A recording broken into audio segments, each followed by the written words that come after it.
Prezados irmãos, é uma alegria estarmos aqui para a comemoração de mais um ano de existência de uma instituição espírita. Nós sabemos hoje que a simples materialidade não explica o mundo.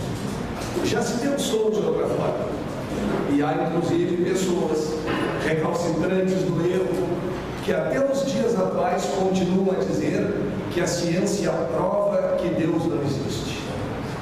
Ora, dizer que a ciência prova que Deus não existe e dizer que a ciência prova que Deus existe são maneiras opostas de confessar o mesmo erro, a ignorância absoluta a respeito do que seja ciência. Porque Deus não é da ordem de demonstrações. Nós intuímos o Criador pela observação de suas obras. E a organização do universo não pode mais, à luz do bom senso, ser creditada pura e simplesmente ao acaso. Mas aos argumentos de fuga, muito normais, principalmente dentro do ramo da psicologia materialista, cérebrocentrista, que, invertendo os papéis e confundindo o efeito com a causa, dizem que quando nós encontramos alguma coisa organizada, ela não é propriamente organizada, ela é apenas complexa. É uma mania do nosso cérebro achar ordem nas coisas que não têm ordem alguma, nas coisas que são meramente casuais. Dizem inclusive que o cérebro foi programado para isso. A primeira dificuldade grave que eles encontram é que, ao dizerem que o cérebro foi programado para as atividades A, B e C, esquecem de dizer quem ou o que o programou. Seria autoprogramado para pensar bobagens, para encontrar ordem onde não existe desordem? Não. Isso invalidaria toda a análise científica. É claro que existem coisas que, mesmo sendo complexas, não são ordenadas, mas existem coisas que dependem de uma ordem para se manifestarem. Por exemplo, se um esquiador desce uma montanha, ele deixa um rastro correspondente ao caminho que ele seguiu. Mais adiante, no mesmo dia, outros esquiadores descem a mesma montanha. Uns são mais habilidosos e vão fazendo curvas perigosas pelo caminho, demonstrando uma grande técnica e domínio do equipamento. Outros, mais principiantes, vão tentando manter uma velocidade reduzida e um caminho aproximadamente retilíneo. Ao fim de algumas horas, nós temos uma porção de linhas descrevendo as trajetórias de cada um dos esquiadores.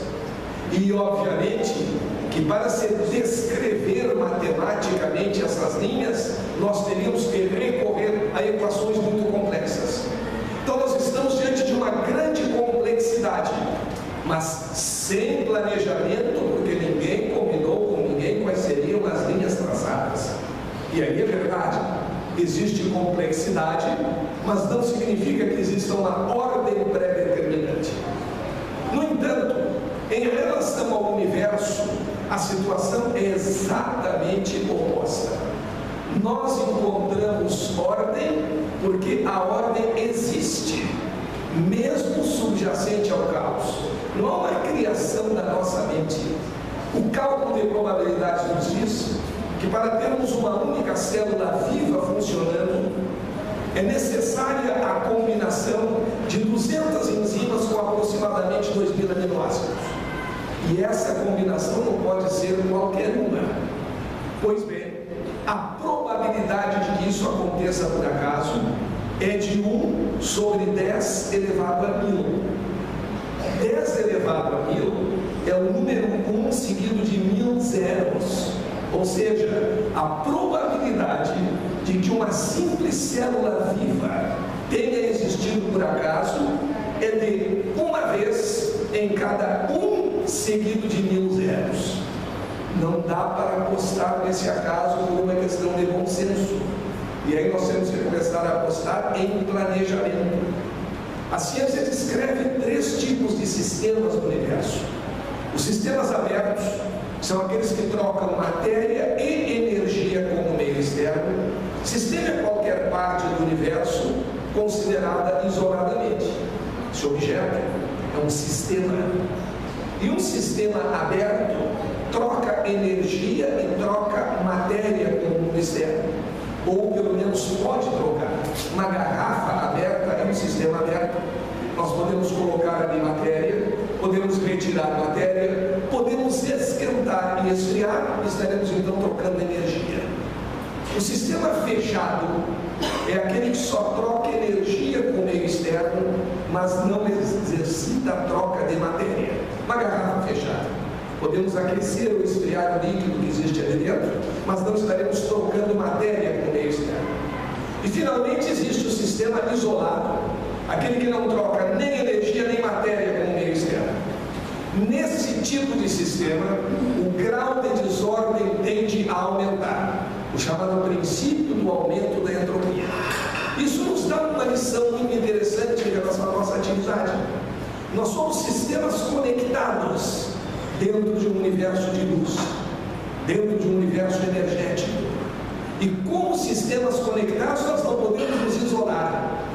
O sistema isolado, que teria por uma metáfora a sua representação humana no ser egoísta, está tecnicamente morto, de acordo com os postulados da física contemporânea. Nós precisamos da troca de energia, da troca de informações, da troca inteligente. E essa troca tem que ter um poder organizador. Vejamos, por exemplo, a construção de uma casa. Num terreno baldio, vão sendo colocados tijolos, dutos elétricos, dutos de água, janelas, esquadrias, tinta, cal, cimento. E há um grupo de operários que vai realizando a sua tarefa de construção daquela casa. Onde existe sobra de material, muitas vezes, porque não existe processo físico com 100% de rendimento. E ao fim de algum tempo, a casa está pronta. Resta somente agora começar o mobiliário. Aquelas pessoas que acham que a vida surgiu do acaso, elas têm exatamente o mesmo raciocínio de quem acredita que a casa também surgiu do acaso. Foram deixados ali todos os materiais, e o sol, a chuva, os ventos foram organizando tudo espontaneamente, ou o que é pior, porque eles não admitem nem elemento externo, eles acham que os tijolos combinaram entre si, fizeram um convênio com a argamassa e finalmente com a tinta para se colocarem em ordem e finalmente resultarem em algo construído. Hoje nós sabemos duas coisas importantes: não há organização sem planejamento. Então não é o nosso cérebro que inventa. Eu vejo uma casa pronta, segundo os psicólogos materialistas, eu vejo uma casa pronta e eu é que invento que houve alguma organização, que alguém planejou uma porta de abertura, que alguém planejou iluminação. Não, tudo isso aconteceu por acaso. O acaso passou a ter uma personalidade fortíssima. E está muito bem dito no livro dos Espíritos que o acaso é o nada. E o nada não pode produzir alguma coisa, principalmente não pode produzir coisas inteligentes. E o outro aspecto muito interessante dessa observação é nós notarmos que as coisas começam no plano mais sutil para só mais tarde chegarem ao plano mais denso. Por isso que o nosso universo físico, o nosso mundo material não é um mundo de causas. É de causas menores, mas é na verdade um mundo de efeitos. O planejamento começa sempre nos níveis mais sutis de pensamento e de energia. Uma casa, no primeiro momento, é pensada por um arquiteto. Tudo começou com esse pensamento. Esse pensamento depois é transferido para o papel, onde se desenha a planta da casa. O materialista diria: que bobagem, está perdendo tempo. E quem é que vai habitar num pedaço de papel? Esse pedaço de papel não serve para nada. Interessa a casa prontinha, tortinha e prontinha também para cair, se não seguir um planejamento inteligente. Nós passamos então primeiro da idealização do pensamento, depois chegamos a uma realidade bidimensional, que é a planta, e só depois chegamos à concretização, à tridimensionalidade tridimensionalidade da casa em que vamos habitar, colocar nossos móveis e assim sucessivamente. Pois hoje se entende que tudo na vida começa nos planos mais sutis para chegar aos planos mais densos. Quando a física procurava a matéria como solução de todo o problema, ela foi diminuindo o seu campo de observação. Partiu dos objetos para chegar nas moléculas chegou aos átomos, e lá no núcleo do átomo esperavam os cientistas encontrar a pureza, a indestrutibilidade característica da matéria que iria explicar todos os fenômenos. E no núcleo do átomo, para sua surpresa, encontraram vazios e energia. Energia se transformando em matéria e voltando a ser energia outra vez. E hoje, pela chamada teoria das supercordas, nós sabemos que tudo que existe no plano material resulta da vibração de pequeníssimos e invisíveis filetes de energia que, ao vibrar, produzem a matéria em todas as suas características. Como isso foi descoberto? Pegando um pedaço de supercorda, jogando no tubo de ensaio e colocando no microscópio? Não. Jamais pegaremos, jamais veremos uma supercorda. É deduzido matematicamente.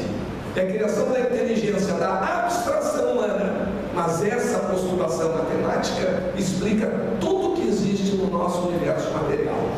Então nós partimos sempre do mais sutil para chegar ao mais denso. É o que se chama criacionismo descendente. E quando os materialistas, as pessoas, precisam ter conhecimentos de determinados assuntos para poder discuti-los com bom senso.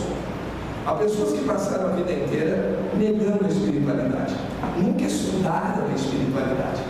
Podem ter estudado outros aspectos, podem ser PhD, pós-PhD, qualquer coisa, porque não há título que nos torne oniscientes, e também não há título que reduza o tamanho da orelha do mundo. Às vezes a gente chega lá com muito esforço, sabe muito sobre quase nada. Como dizia o Bernard Shaw, especialista, sabe cada vez mais sobre um terreno cada vez menor. Então, se ele não se cuidar um dia, ele chegará a saber tudo sobre nada. Há pessoas que perdem a visão coletiva, embora brilhantes titulações e trabalhos realizados.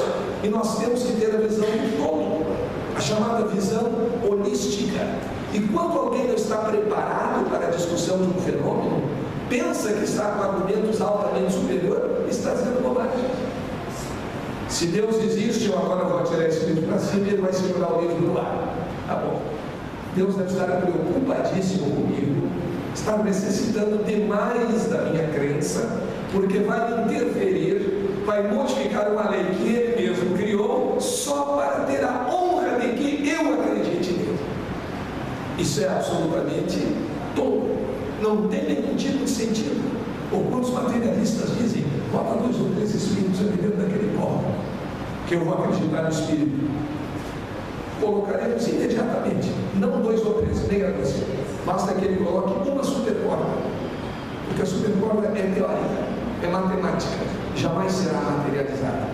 Então nós pouco a pouco vamos verificando que o plano da inteligência é o plano espiritual, e o plano material é a manifestação deste plano mais inteligente, onde as grandes ideias são pensadas, a ponto do físico James Wheeler ter dito que o universo, embora comparado de uma maneira muito imperfeita e ainda inadequada, se parece mais a um gigantesco pensamento do que a qualquer outra coisa que nós queiramos imaginar. Portanto, nós somos, na nossa essência, espíritos. Neste momento que estamos reunidos aqui, envolvendo uma pesquisa que já dura mais de 4 anos. Biólogos, médicos, físicos, todos no top da titulação acadêmica, estão reunidos para estudar o seguinte: o espírito do homem existe, sobrevive ou não sobrevive ao trânsito da morte, e pode ou não pode se comunicar. E até agora as conclusões são altamente satisfatórias no sentido de comprovar a realidade do espírito. Eles utilizam o método do quíntuplo cego. O duplo cego é um método de pesquisa universitária em que um não sabe o que o outro está estudando, agora é quíntuplo. Eles têm verificado pela universalidade, pelos padrões, pelas mensagens dos espíritos, informações, como as que Chico Xavier dava a respeito de parentes falecidos, com comprovação estatística, que é o que mais interessa à ciência contemporânea. Eles estão fazendo espiritismo sem usar a palavra espiritismo, porque o espiritismo é a ciência que estuda os espíritos e a sua comunicação com o plano terrestre. Estão dando esse caráter de ciência, sem qualquer crença, sem oração, sem nada, porque a verdade pode ser encontrada por muitos caminhos.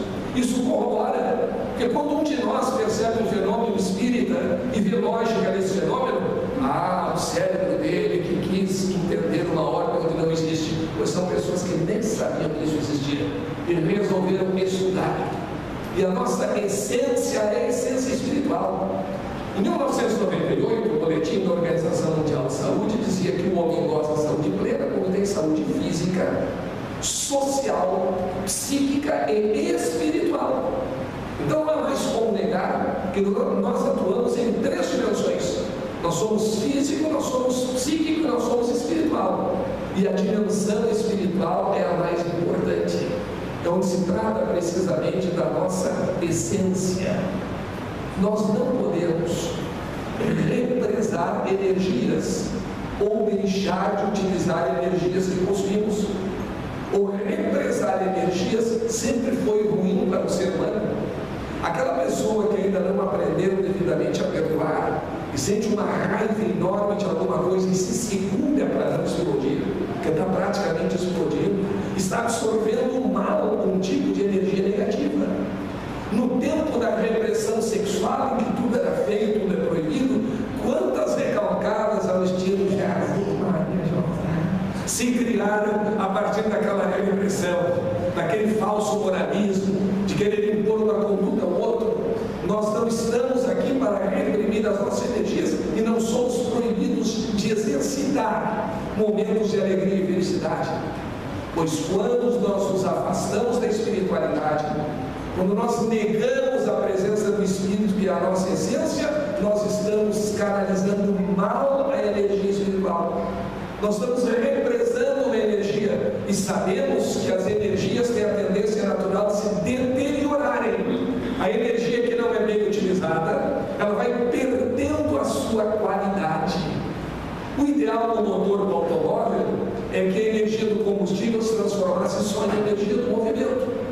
Isso não acontece. Ela se transforma também em calor, porque o calor é uma forma mais entrópica, mais desorganizada de energia. E toda a técnica, e todo um pensamento, toda uma elaboração tem que ser feita para transformar um tipo de energia em outro que nós queremos, com o mínimo possível de perdas. Então, se desaproveitamos a nossa energia espiritual, se não entendemos a conexão com a espiritualidade, nosso próprio corpo físico sofrerá os reflexos disso. Hoje, o que se estuda com grande profundidade é a influência da espiritualidade na saúde. Sem a espiritualidade, nós vamos nos desorganizando cada vez mais. E nesse sentido, há dados estatísticos mostrando que as pessoas que acreditam em algo, não é preciso ser de uma religião definida, pode até não ter religião. Nós podemos praticar a espiritualidade, os bons sentimentos, independentemente de termos algum tipo de religião. O amor ao nosso semelhante, a nossa vontade de ajudá-lo, é uma atitude de alta espiritualidade que pode ser praticada até por quem não conhece absolutamente nada de religião. Há uma passagem muito interessante do livro de Deepak Chopra a respeito de Buda, em que Buda, depois de muitas meditações, de muitos trabalhos que passou na floresta, ele tem um grupo, eles vão encontrando com diferentes mestres, até que chegou um dos mestres e disse: já ensinaram vocês a procurar Deus? E todos responderam que sim. E o mestre disse: pois foi a coisa mais boa que já ensinaram para vocês. Não há que procurar, há que sentir. Já nos ensinaram a procurar o ar, já nos ensinaram a procurar a luz solar, não, porque elas estão presentes em nosso dia a dia. É internalizar e não procurar, porque se procurar dá uma ideia de que está muito longe, quem sabe escondido atrás de alguma nuvem. E o que nós temos que fazer nesse caminho da espiritualidade é o exercício dos atos de boa vontade, A fé sem obras é morta. As pessoas psicologicamente amargas prejudicam o seu organismo. Nós sabemos que os nossos pensamentos, as nossas emoções produzem químicos que farão bem ou mal às nossas células. Então, o bom pensamento, a atitude psicológica de harmonia, de fraternidade, de perdão, influenciam nossa saúde física. Mas além, no plano mais elevado do que nós chamamos de atitude psicológica, está a nossa atitude espiritual. A nossa essência que nós negamos tantas vezes e que tem profunda influência em nosso comportamento e em toda a harmonia do nosso corpo. Com o uso indevido da energia, nós nos desarmonizamos. Pergunte a uma pessoa afeita às leis domésticas se ela sabe o que é entropia. Uma assessora de poeiras de detritos, por exemplo, ou seja, a pessoa que vai fazer a limpeza da casa. Pergunte o que é entropia. Até para a dona da casa, para o marido que faça o churrasco, ajuda ali na louça, etc. O que é entropia? A pessoa não sabendo nada, provavelmente vai dizer que acredita que se trate de um novo tipo de detergente, algo que vai entrar pela pia, etc., e vai limpar as coisas. Aí nós dizemos a essa pessoa, não, entropia, em termos simples, significa desordem. É o número que mede o grau de desorganização de um sistema. Aí a pessoa imediatamente vai dizer que sabe de entropia.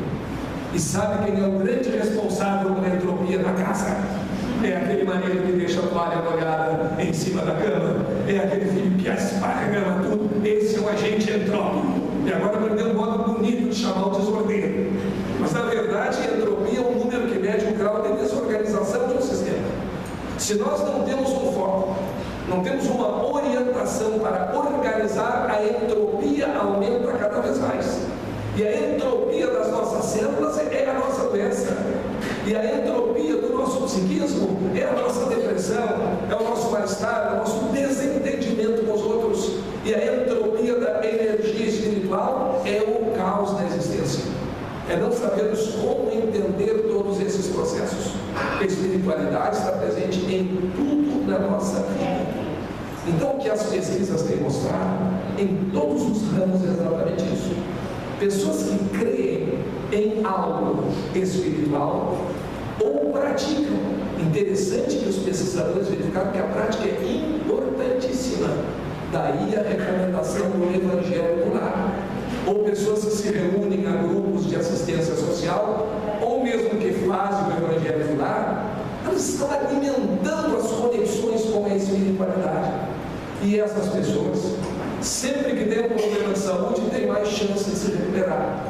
Estatisticamente comprovado, se recuperam de intervenções cirúrgicas complexas com mais velocidade, com mais facilidade do que aquelas pessoas que em nada creem ou que não desenvolvem nenhuma atividade de caridade ou de filantropia, enfim, de buscar o bem para o seu semelhante. Hipertensão, taquicardia. Houve agora, recentemente, em Porto Alegre, uma grande reunião que vai ser repetida no Grupo Country, em que especialistas em cardiologia e um psiquiatra norte-americano mostravam o resultado das pesquisas, todas elas comprovando que a espiritualidade faz bem à saúde. Que a pessoa espiritualizada tem melhores estados de saúde, está conectada com as energias fundamentais. É claro que ninguém vai viver para sempre a vida material. Dizem alguns pessimistas até que a vida é uma grande aventura na qual jamais sairemos disso. Mas seja lá como for, nós sabemos que a vida não é só esse aspecto material. E que esse aspecto material também pode e deve ser bem vivido por todos nós. Conectados com a espiritualidade, nós propiciamos melhores condições de vida. Um exemplo muito simples dessa ligação com a espiritualidade aconteceu com a minha mãe. Ela estava na casa de um irmão, que à época morava em Capão da Canoa, estava se preparando para assistir à abertura dos Jogos Olímpicos, não lembro exatamente de que ano, não foi, dos últimos Jogos Olímpicos. Levantou da cadeira, sentiu-se mal e caiu, e apresentou um quadro de arritmia profunda. Nós fomos avisados disso e ela veio para Porto Alegre, estava no hospital da PUC. E os médicos examinavam, aquela arritmia não estava cedendo, então marcaram para o dia seguinte, às 14 horas, aquela manobra de cardioversão. Aqueles eletrodos se aplicam no peito da pessoa para restabelecer o esquema elétrico dos pulsos cardíacos que estaria desorganizado. Ela, por ter visto isso no filme, estava lúcida também, mas com o ritmo cardíaco completamente alterado.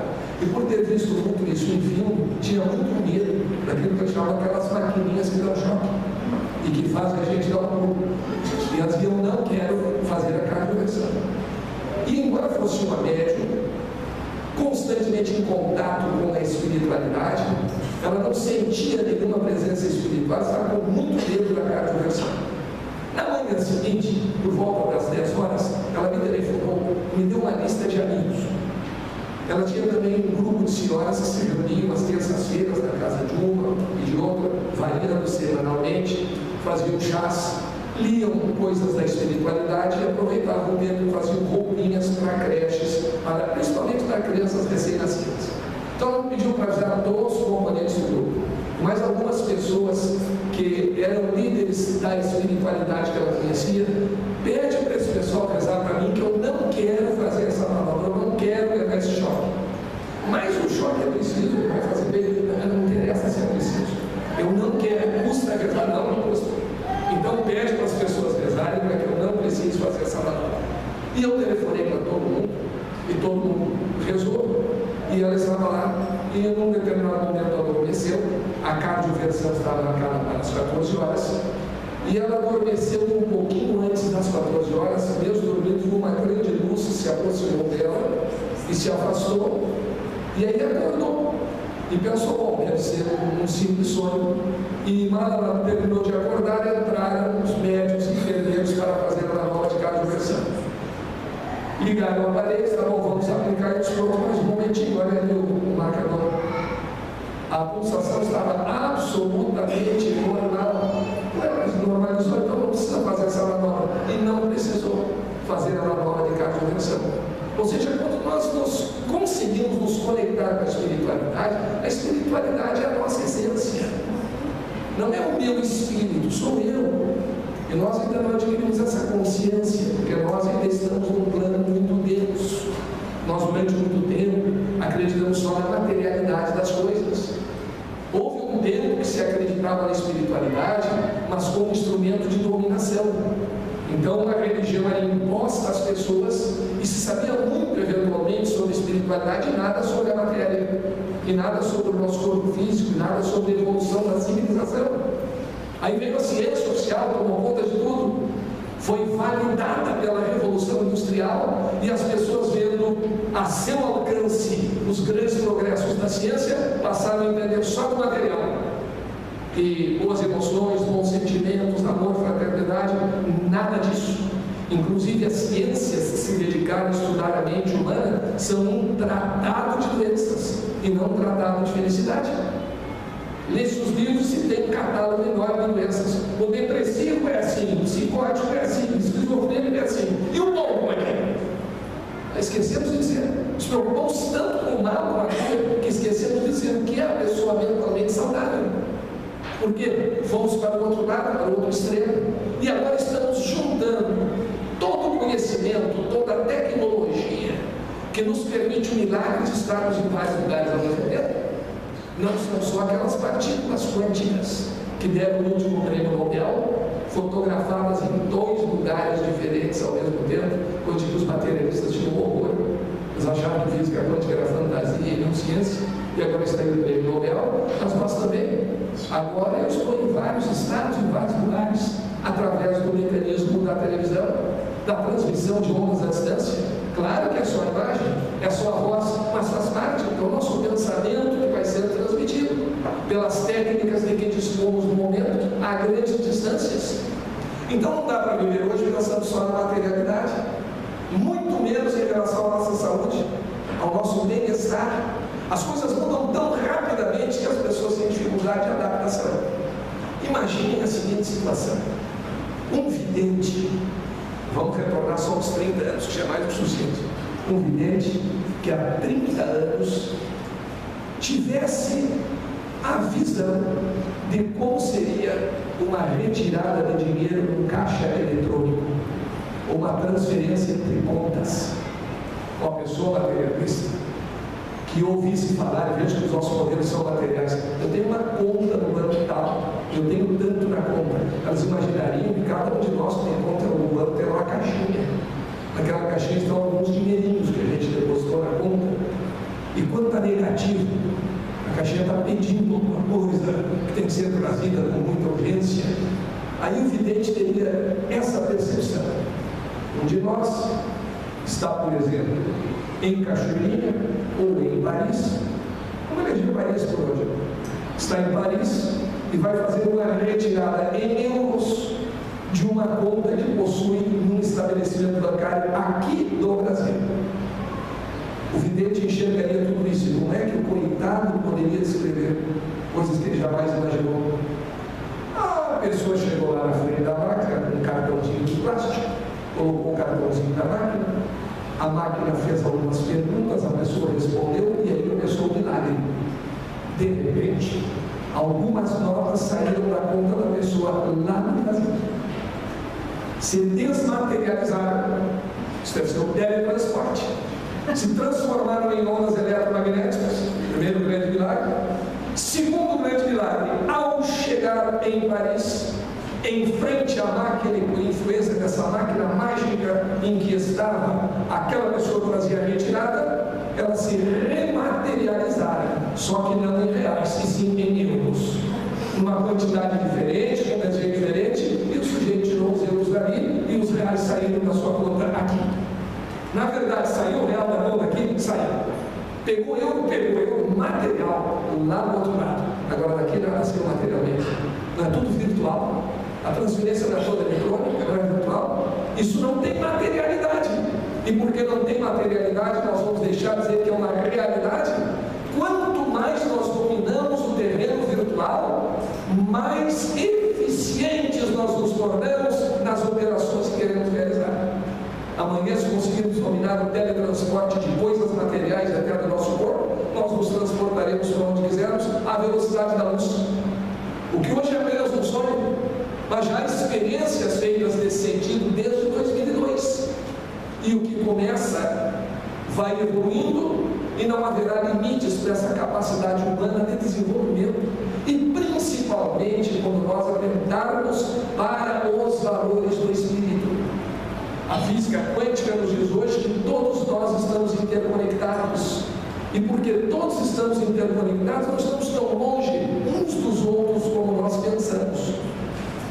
Foram feitas experiências muito importantes, usando meditadores treinados, que eram apresentados e depois colocados em salas diferentes em um laboratório. As suas cabeças eram ligadas aos terminais de PET scanners, que são aparelhos modernos, semelhantes aos aparelhos usados para o eletroencefalograma, só que mais sofisticados, e que registram as ondas cerebrais. Eles foram colocados em salas separadas, e essas salas eram estilo gaiola de Faraday. É o nome que se dá em física para ambientes em que nenhuma radiação eletromagnética consegue penetrar. Então, nenhuma onda, nem onda de rádio, nem de raio-x, nem do que nós quisermos imaginar, poderia sair de uma sala e chegar na outra. Numa das salas, um dos meditadores recebia em seus olhos luzes estroboscópicas, ou seja, aquela luz com alta intensidade luminosa piscando, e ele recebia isso nos olhos. Naturalmente, que esses flashes de luz, que no momento em que este sujeito da experiência recebia os flashes de luz dos seus olhos em uma sala e consequentemente alterava as suas ondas cerebrais, o seu parceiro de meditação na outra sala, salas completamente isoladas a qualquer tipo de radiação eletromagnética, apresentava a mesma alteração nas suas ondas cerebrais, sem que conscientemente estivesse sabendo de nada, como se estivesse recebendo aqueles mesmos flashes de luz dos seus olhos. Porque naquele momento eles estavam unidos Eles haviam meditado, eles eram um, como nós podemos ser um com a espiritualidade. O que passou de uma sala para outra? Onda eletromagnética conhecida não poderia passar. Então só há duas hipóteses: ou as chamadas ondas mentais, porque as emoções, os pensamentos têm origem no espírito, depois são processados no cérebro, são de mais dimensões, quarta, quinta, sexta dimensão. Então o que aparentemente é fechado é aberto para esse tipo de onda, ou de fato os dois eram um, porque estavam espiritualmente unidos, e aí se os dois são um só, de mim para mim mesmo não é preciso de um mecanismo de transmissão. As coisas acontecem naturalmente como dentro de um organismo unido. Isso tudo vai nos demonstrando cada vez mais que a essência da espiritualidade tem que ser mais cultivada por todos nós. Há um grande poder na meditação, há um grande poder na oração, que nós muitas vezes deixamos de lado e assim dispensamos recursos, instrumentos que poderiam ser utilíssimos na nossa evolução. O nosso correto pensar, o nosso correto agir nos põe em sintonia com a espiritualidade superior. Nós somos emissores e receptores de energia e só captamos daquelas frequências em que somos capazes de vibrar. Aquelas pessoas que costumam se reunir semanalmente para contar desgraça, para fazer um concurso de quem tem a maior dor de cabeça ou pior marido, e assim sucessivamente, elas estão vibrando num plano negativo. Elas estão se envenenando com essas vibrações.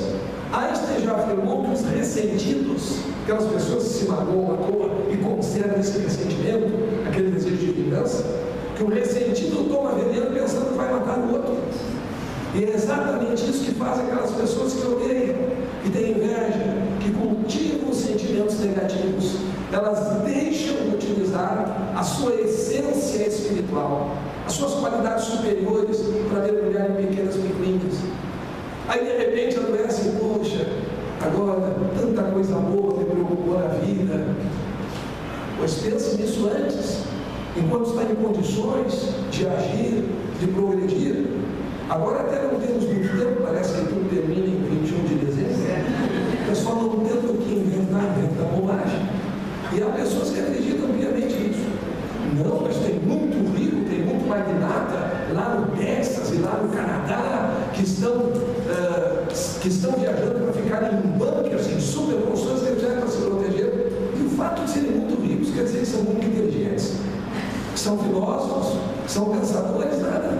Nós sabemos que o planeta muda ciclicamente, muda no seu aspecto material e muda como escola de evolução para nos ofertar novas possibilidades e novas experiências, o que não significa de jeito nenhum fim do mundo. E de mais a mais, se for fim do mundo, não adianta fugir para o Paraguai, porque o mundo está no Paraguai também. O Paraguai pertence ao mundo. Quando eu vi esses boatos antigamente, as pessoas pensavam logo em fugir para a Argentina. Agora parece que a Argentina já está meio acelerada no fim do mundo. Então nós estamos pensando um pouco em fugir mais para lá.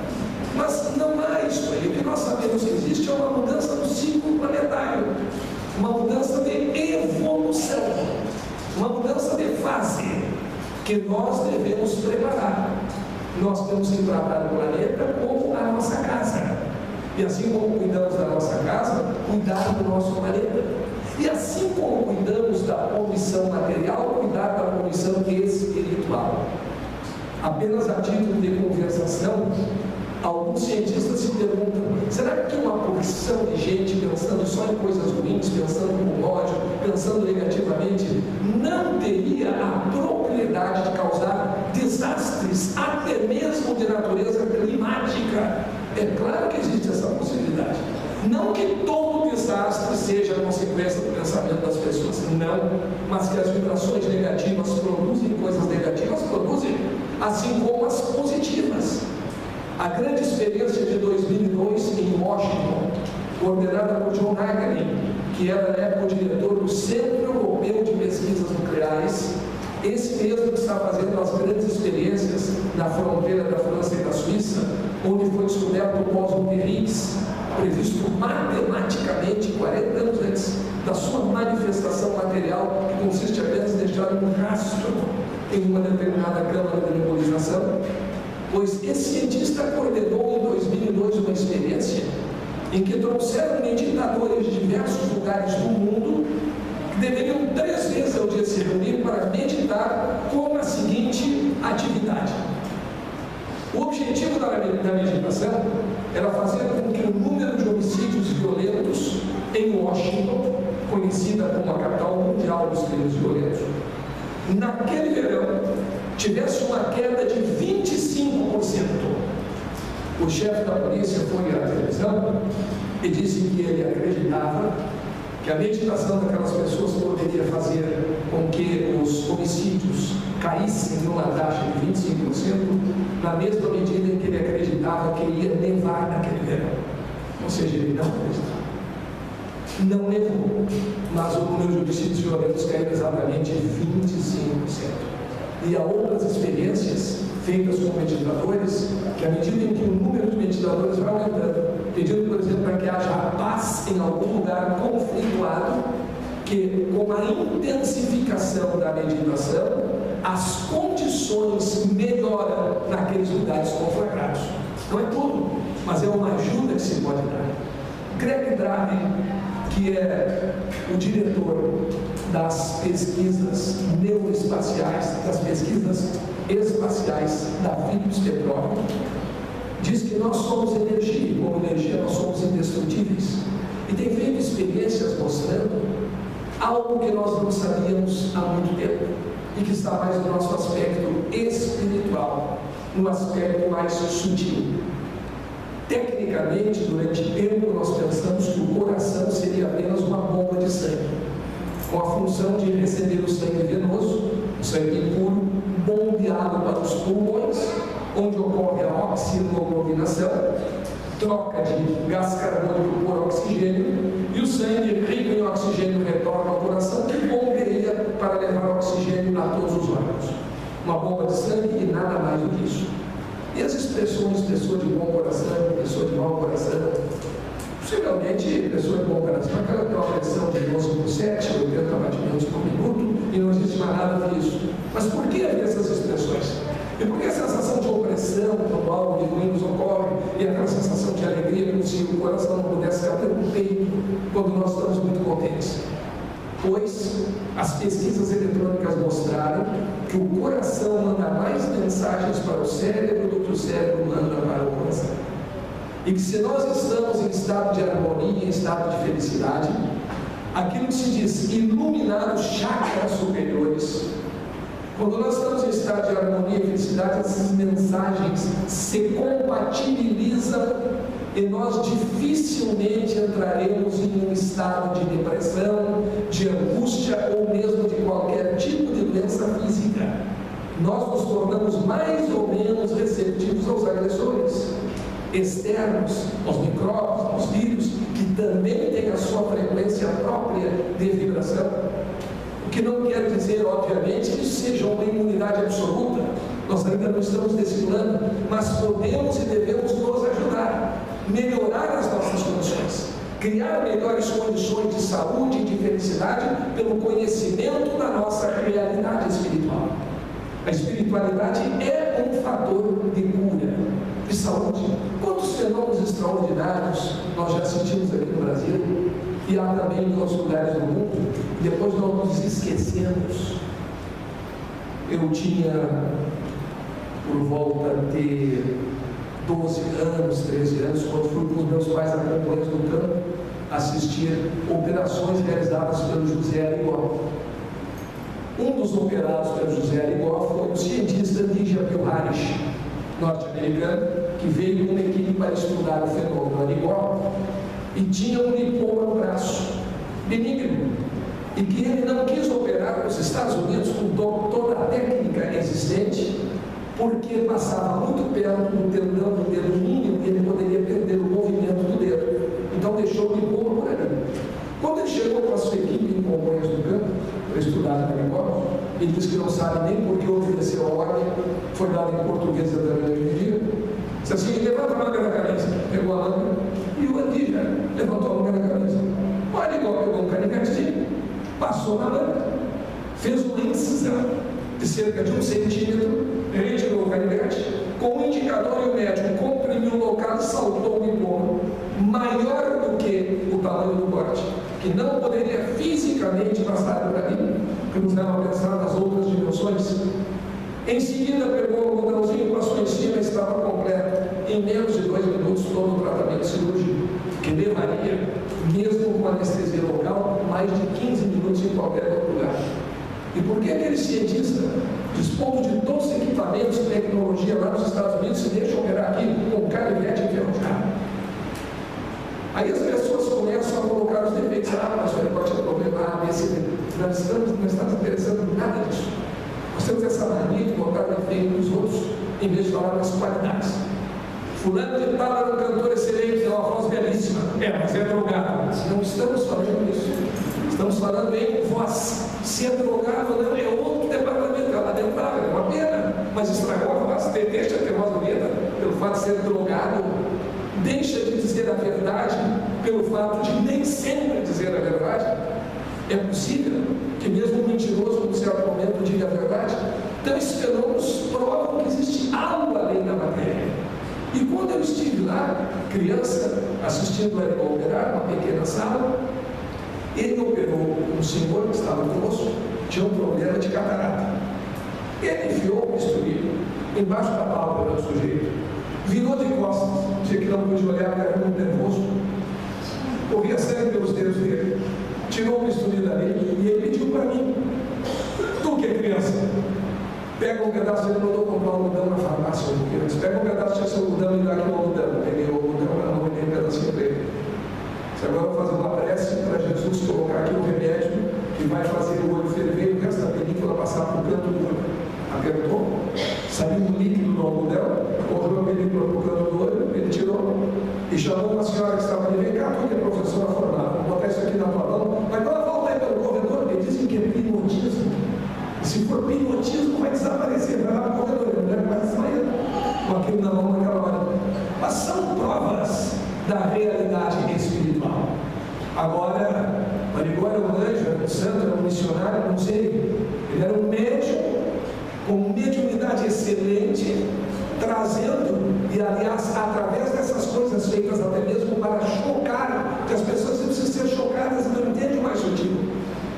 É aquela pessoa que diz: olha, não faz assim, não fica bem, não entende. Paga para a esposa, vou mandar te prender, aí entende. Então há pessoas que não vão muito no sutil, e essas coisas vão convencendo-as de uma realidade espiritual mais objetiva, e principalmente quando se relaciona com esses aspectos de saúde que todas as pessoas prezam e buscam de uma maneira ou de outra. Mas independentemente de fenômenos que servem para que nós tenhamos a visão de tudo isso, muito mais importante ainda é o nosso raciocínio, é o nosso pensar correto, é a busca da fé raciocinada.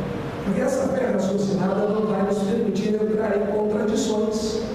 Nós vamos entender os mecanismos pelos quais estamos passando, vamos entender o mecanismo da evolução, vamos ver que a evolução existe em todo o universo e que nas espécies inferiores é mais um problema compulsório, e em nós, que já temos uma maior organização e projetos de liberdade, ela é mais consciente. Nós escolhemos o caminho da evolução ou não, se queremos ou não queremos evoluir, se buscamos ou não buscamos o nosso progresso, é uma escolha nossa. Nós semeamos livremente, mas só colhemos aquilo que semeamos. Eu só semeei urtiga brava, depois eu colho urtiga brava, é o destino. Não adiantava outra coisa, estava escrito que ia nascer urtiga onde se planta urtiga, mas também está escrito, e o amigo não leu, que onde se planta trigo, nasce trigo. Tendo um bom cuidado, se tem um bom trigo, e assim sucessivamente. Nós não podemos abrir mão do nosso raciocínio, da nossa capacidade de pensar e examinar esse convite que a todo momento a vida nos traz para a plenitude, saúde, felicidade. A evolução está aí. Há alguns anos, e não muitos, uma pessoa de 50 anos se considerava absolutamente velha. Nós nos queixamos tanto do mundo, da poluição, isso aqui, temos que nos queixar, mas nós estamos vivendo mais. Será que a poluição está nos fazendo bem? É que não existem só coisas negativas. Às vezes o homem tem essa sensação de onipotência. Eu estou acabando com o planeta. Isso é sensação de onipotência. claro, devemos ter responsabilidade. Existem muitas culpas que são sensação de onipotência. Estou cuidando de um parente que está doente há 10 meses, aí eu viajo, o parente morreu, eu fico me preocupando. Se eu não viajasse, ele não teria morrido. Mas que poder espetacular eu tenho. A minha presença ali mandaria o parente vivo para sempre. Essa culpa é sentimento de onipotência. Essa culpa é falsa. Essa culpa é que eu estou me achando muito. Não existe esse tipo de culpa, como não existe também. Claro que temos que ter cuidado em relação ao planeta, mas não vamos atrás dos catastrofistas. Cada vez tem um verão muito quente, aquecimento global. Aí foi um verão bem frio, eles não dizem nada. Já notaram que, ao passo que em um hemisfério está fazendo o verão cada vez mais quente, no outro inverno está cada vez mais frio? E já as pessoas que isso pode ser por causa da inclinação, do momento de oscilação da Terra em torno do seu eixo, que faz com que o Sol bata mais em cheio naqueles hemisférios em que é verão e mais obliquamente naqueles em que é inverno, que o planeta tem todos os seus ciclos de atividade, de acontecimento, que alinhamento planetário conversa, não tem a menor influência. Agora a Terra vai se alinhar com uma estrela que está lá no fim da galáxia, e daí? Há uns 20 anos houve um problema de alinhamento planetário. Primeiro, não é alinhamento. Ficam todos os planetas no mesmo quadrante, quer dizer, se fizer um círculo em torno do Sol e dividir em 4 partes, ficam todas na mesma parte, em linha reta nunca ficaram. E a influência gravitacional disso aí seria absolutamente desprezível. Então não vamos começar a achar catástrofe na natureza, vamos impedir as catástrofes, isso sim, cuidando mais, poluindo menos e não poluir o planeta, nem material e nem mentalmente. Procurar ideias superiores, procurar uma vivência alegre. Nós estamos aqui para aprender a amar e para sermos felizes. Não estamos aqui para pagar culpa, para sofrer, para pagar débito, para ser punido, para ser castigado. Não. Isso não são escolhas nossas. A vida, como diz Einstein, não nos dá nem nos tira nada, nos devolve o que lhe jogamos. Se eu jogar uma bolinha de tênis contra aquela parede, eu não posso esperar de volta um balde de ouro. Porque talvez eu junto com o pirata, que eu dele, e não seria bom. Se eu jogar uma bolinha de tênis, eu vou receber de volta uma bolinha de tênis. Com tanto ou maior velocidade, conforme eu joguei com mais ou menos força a bolinha contra a parede. E ainda não podemos nos queixar daquilo que nós mesmos construímos. Mas temos que ter essa inteligência para perceber que há momentos de felicidade. Quando nós comungamos de um mesmo pensamento, quando nós estudamos a doutrina espírita, quando nós pensamos em termos de filosofia da vida, quando nós entendemos que a vida não tem fim, a nossa missão é continuada, quando nós nos cercamos de amigos e vivemos momentos alegres, felizes, quando nós comemoramos as coisas boas que acontecem, como os 81 anos de atividade na instituição espírita, nós vemos que há muita coisa boa no mundo. É que o crime, o sangue, a violência existem, sem dúvida alguma, e vendem mais do que as coisas boas. E que as pessoas começam a pensar no homem louco, no homem de Holmes, consagrado e admitido também por Sartre, e esquecem do homem irmão, do homem de Jesus. Existiu um Hitler, mas também existiu uma Madre Teresa de Calcutá. Existem pessoas egoístas, existem pais matando filhos, filhos matando pais, mas há poucos meses, nos Estados Unidos, um menino de 8 anos ganhou um prêmio de mais de $10 mil num concurso do seu colégio que incluía atividades esportivas e culturais. Quando esse menino ganhou o prêmio, a primeira coisa que ele fez, e ele tem o sobrenome Earp, é Brian Earp, foi telefonar para a mãe de uma coleguinha, de uma menina sua de 4 ou 5 anos, que estava fazendo quimioterapia por ter um problema de leucemia. E o menino perguntou para a mãe, e a mãe se admirou com aquilo, não queria aceitar, e o menino insistiu que ela aceitasse. A representante do banco disse que nunca tinha visto nada parecido. E os pais do menino, que poderiam se opor, acharam muito bonito que ele tivesse feito aquilo. E como os bons exemplos também contagiam, nesta pequena cidade existe um grupo. Os norte-americanos formam muito grupos de vizinhança nessas pequenas cidades, se chama Grupo dos Vizinhos para Amparar os Necessitados. E esse grupo, vendo o exemplo do menino, fez uma doação de mesmo valor para que a sua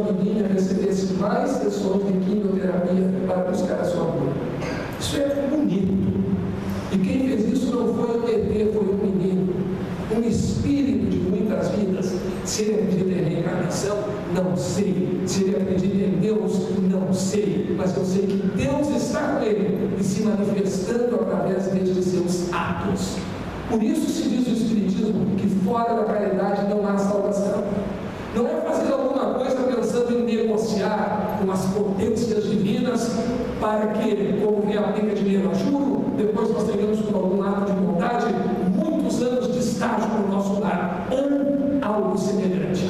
Não, é a sensibilidade, é o sentimento das pessoas, esse sentimento de amizade, de fraternidade, esse menino que amava, no sentido verdadeiro do amor, a sua amiguinha, e transferia a sua felicidade para a possibilidade de vê-la feliz. Isso é o que há de bonito na humanidade. Isso é o que nos leva a pensar que a nossa vida continua, que a humanidade tem sim solução e que nós elegemos o caminho de acordo com a nossa sensibilidade. E já que elegemos esse caminho bom, nós vamos continuar nele e pedir aos nossos bondosos protetores que nos ajudem a sempre realizar as escolhas mais felizes.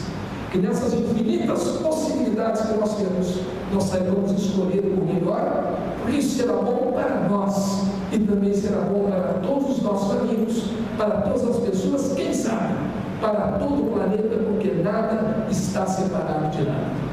Que Deus nos ajude, um excelente fim de semana e mais um ano de glória e de atividade para o nosso Instituto Espírita Terceira Revelação Divina, para que daqui a um ano, ou quem sabe antes, possamos nos reunir outra vez para trocar essas boas vibrações, receber sentimentos de harmonia, nos conectarmos com a espiritualidade superior e levarmos conosco felicidade, paz